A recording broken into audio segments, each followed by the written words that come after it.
Assalamualaikum warahmatullahi wabarakatuh. Perkenalkan, nama saya Angga Nugroho dari program studi ilmu hukum Fakultas Syariah dan Hukum UIN Sunan Kalijaga Yogyakarta. Di sini saya akan mempresentasikan materi yang berjudul aktivitas rutin dan kejahatan transnasional yang diampu dalam mata kuliah hukum pidana internasional. Langsung saja, yang pertama yaitu ada kejahatan transnasional. Apa itu kejahatan transnasional? Kejahatan transnasional merupakan tindak kejahatan yang dilakukan oleh pribadi seseorang atau kelompok kejahatan atau organisasi yang sengaja dibentuk untuk melakukan tindak kejahatan yang melintasi batas negara atau dilakukan lebih dari 2 negara. Kejahatan transnasional sama dengan kejahatan pada umumnya. Hanya saja yang membedakan, kejahatan transnasional itu dilakukan melintasi batas negara, sedangkan kejahatan pada umumnya dilakukan hanya di dalam negara tersebut. Contoh kejahatan transnasional ada 1. Penyelundupan, yang kedua pencurian, yang ketiga pencurian yang melintasi batas negara.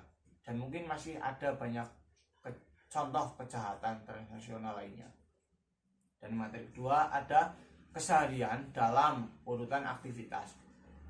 Untuk mengetahui kejahatan pada aktivitas keseharian, kita dapat melakukannya melalui pendekatan aktivitas rutin, yaitu kita harus terjun kepada aktivitas-aktivitas rutin para pelaku kejahatan untuk mengetahui seperti apa tindak kejahatan yang dilakukan di keseharian mereka.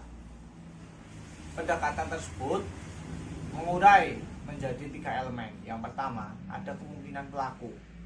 Jadi tindak kejahatan itu terjadi di mana pelaku kejahatan yakin akan melakukan sesuatu.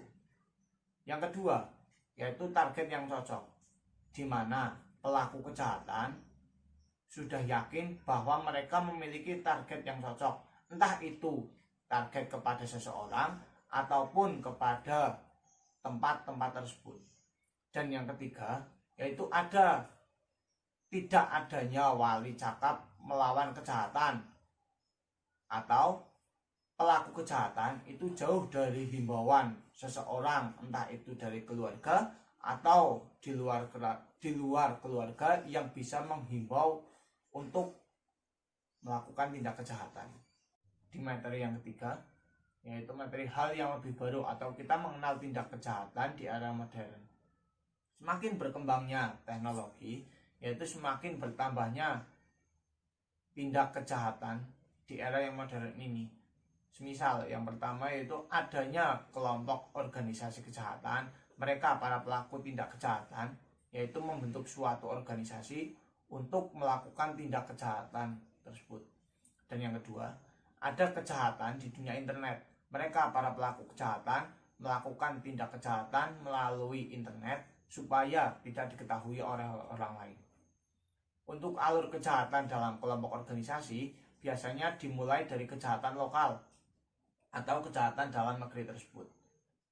Karena ketika para pelaku kejahatan akan melakukan tindak kejahatan yang melintasi batas negara, biasanya dimulai dari organisasi kejahatan yang ada di dalam negara tersebut untuk mengetahui kejahatan yang ada di luar negara. Biasanya para pelaku kejahatan dibantu alat pendukung teknologi seperti halnya elektronik, yaitu ada televisi, telepon konvensional, ponsel, radio, dan internet. Dari situlah para pelaku kejahatan semakin bertambah di era yang modern ini. Mungkin itu saja dari saya yang bisa saya sampaikan. Kurang lebihnya mohon maaf. Wabillahi taufiq wal hidayah. Wassalamualaikum warahmatullahi wabarakatuh.